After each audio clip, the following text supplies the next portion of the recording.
I mean, where do I even begin? We're in trouble. 2023 just ain't looking too tasty. As much as I love living in Scotland, this fuel crisis and everything else that's going on in the world is threatening my businesses to the point where I only have 365 days to figure out whether I keep it or sell everything.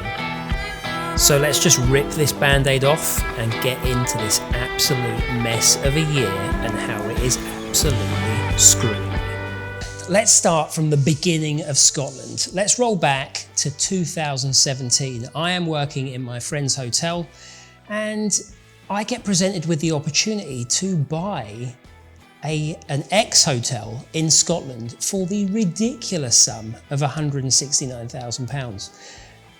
This is a hotel with 14 bedrooms, a bar, a beer garden, and a lot of potential. But at the same time, as you can imagine, buying a hotel of this size for that price, it came with quite a few issues.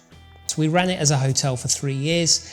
And then after that, we were hit by COVID. So that was another interesting time. We immediately had to shut up. And I've got to say, probably one of the worst years of my life, 2019, and just not knowing what was going to happen.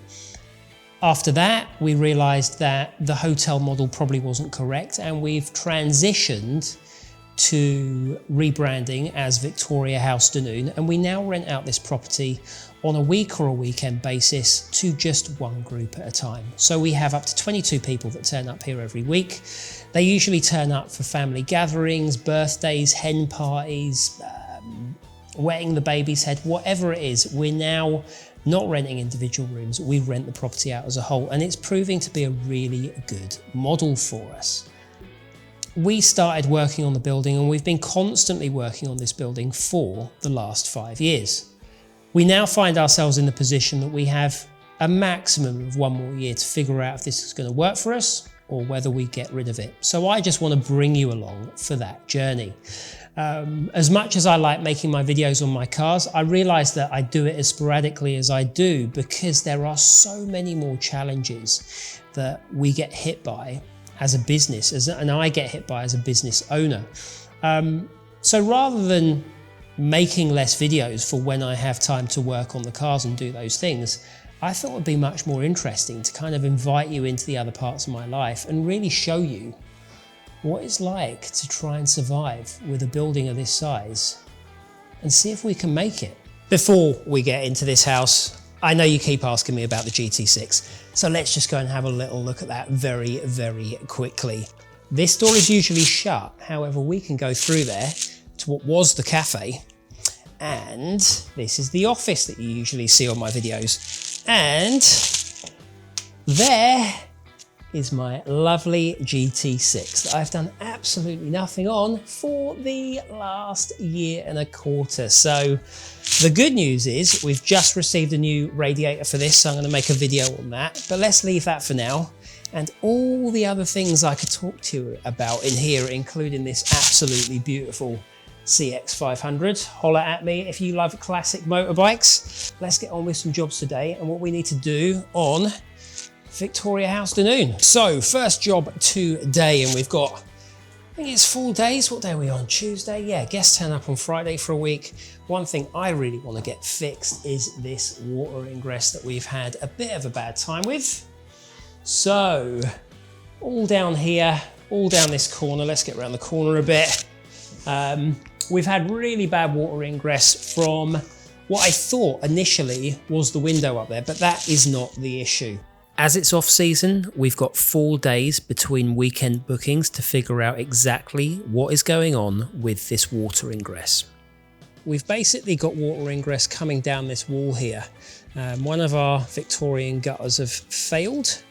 Problem with that is you've got to take off all these tiles to fix just that guttering, and that's not something we can afford to do now. So we're going to jump up there and have a little look at this brickwork, figure out what's going on and get this issue fixed. So this is what I mean about bodge jobs that we'll eventually get around to fixing. At the moment, this is working fine, but you can see it's just one thing on top of another on top of another. So eventually we'll get this all out and fixed up, but The window isn't actually our problem today. It's getting some of this brickwork sorted out down here. Given the poor state of the building when we first arrived, we were always going to find issues like this. There's expanding foam where mortar should have been used, we have failing drain pipes, and the gutters really aren't looking too healthy, with some of the joints looking like they've failed. Firstly, if you have a water leak inside, you generally tend to think you might have lost a tile or something like that. A massive issue with most buildings, not just old ones, is that people forget to clean out their gutters. So we're just looking down here, and this section of guttering has actually been cleaned up quite well. So another issue that we've got going on here is this connection has failed, and because of that, you can see, so the water's going round that pipe, sliding all the way down there, and then it's dripping straight down there into that gap as well. So first things first, figure out where the damp mortar is and dig it out. Create some decent spaces that we can then apply our new lime mortar to. So, because we were stupid enough to buy a 200-year-old building, we can't use standard mortar. We've had to buy ourselves a lime mortar, which was purchased from the lovely guys at Glasgow's Mason Mortars. Right, ready, let's do it. Because it's getting dark, and because I don't want a £3,000 camera up there whilst I'm using mortar, I think we'll call it a day, and we'll see how it looks tomorrow morning. Fingers crossed I get this right. After a rather late night, we did manage to get the mortar onto the brickwork. I'm not gonna lie, it probably doesn't look the prettiest, but my objective right now is just to make sure that this building is watertight. Once we've done that, we can kind of focus on making things a little bit prettier. Fingers crossed, it's not too bad, but let's get up there and have a look. So it looks terrible, I'll take that on the chin. The good news is we are actually waterproof. The lime mortar has started setting, but it does take months for it to fully set. Right now, I am very happy. The mortar actually blends in really well with what's already there, and once it's had a bit of a brush back, I think it's going to look even better. Yeah, happy days, not bad for a first attempt. So the next thing was to tackle the inside, and didn't it look absolutely horrendous? After scraping back the damaged paint, we then applied a layer of PVA glue mixed in with water.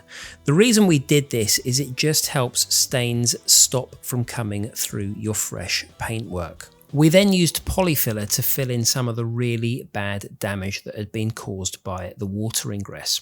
Now you might be asking yourself, why is he not using professionals? Now, clearly some of these jobs need a professional input. They need someone that knows what they're doing. Our fuel bill last year was estimated at around about £6,000 to £7,000. This year, it's estimated at over £15,000. And the list just goes on. There's not a single one of our bills in the last 6 months that hasn't shot up by at least 30%, whether it's the mortgage, gas, council rates. We are getting it from every single direction at the same time. And the only way that we are going to survive and make the next 365 days is if we adapt and try and do as many of these jobs that we can on our own. We didn't have the funds to replaster this whole area, and it was completely covered in wood chip, which is one of the worst things to get off literally hundreds of meters of wall. So instead of plastering once we got everything off, we just chose to use an outdoor white paint to paint all the walls and kind of almost show off a bit of its history and its blemishes. Now I know this isn't perfect, but what it does is it just creates a nice, fresh, light space. And right now, on a budget, that's all we're aiming for.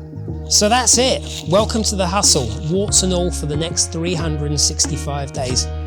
We're still going to carry on doing our car videos, but if you think this content's interesting, please drop me a message and I will catch you next time. Don't forget to subscribe. See you later, guys.